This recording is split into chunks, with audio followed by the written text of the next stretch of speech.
If you haven't already seen it, this week we take a look at Insidious Chapter 2. And as for why we're wearing neck braces, well, Brett? It's because I made us late to the movie. And we had to sit in the front row. And it won't happen again. No, it will not.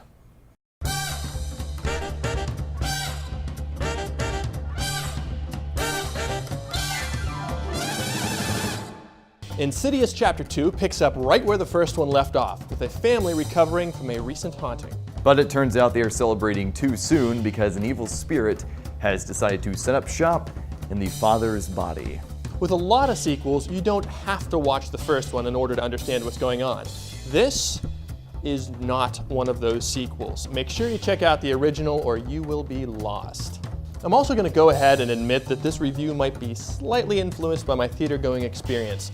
With all of these screaming and laughing kids around me, I felt like I was on set with the studio audience of Howdy Doody. I liked the first Insidious, but a lot of what made that movie so effective is missing in this one. I'm talking about these slow, quiet, brooding moments, those scenes where you know something's about to come out and scare you, you just know, and then all of a sudden it jumps up. Oh! Mind if I borrow some of your creamer? Yeah. Unfortunately, with Insidious Chapter 2, the scares come too frequently, the ghosts are seen too often, and that means that not a lot is left to the imagination. And we all know that with scary movies, it's what you don't see that scares you the most. Hello? Is somebody there? Hello? Brett, is that you? No, mine. Oh. Yeah, no, that's... Oh. There's a lot of weird things happening in this movie, and not in a good way. Delightful. Kind of like how the camera style kept changing from cinematic to home video to BBC. Or the way that kids can fall asleep in literally 3 seconds while someone's trying to kill them, and then they have to cough like a drowning victim for some reason whenever they wake up. And if I didn't have epilepsy before going into this movie, I certainly have it now.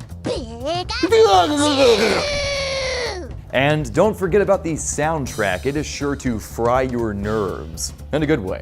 The movie's composer really deserves some credit here. I love his scores for these movies. The music is simple, but incredibly effective. I mean, nobody does a screaming cacophony of violins like this guy.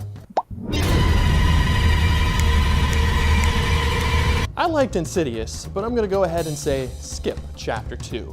The story is there, but it was executed poorly, and I don't think there was a single scare that I didn't see coming a mile away. It was like 2 hours of somebody going, wait for it,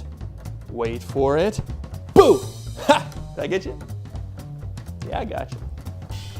Now, despite its shortcomings, I still say see it. It doesn't measure up to the first one, but it's still miles above most mainstream horror movies today. Director James Wan relies on old-school scary movie techniques. I'm talking makeup, props, sets, lighting, music, little to no CGI, and that is incredibly refreshing in this day and age. Remember, Boggle isn't just a fun family game, but also a way to communicate with the dead. And catch our reviews each week on Facebook, Twitter, and on WJTV.com.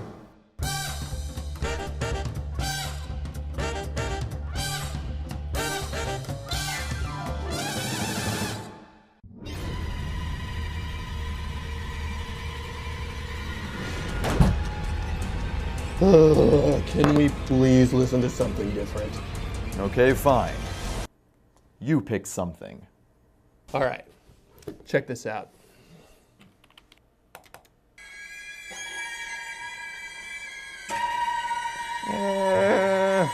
Not really my cup of tea. But hey, to each his own, right?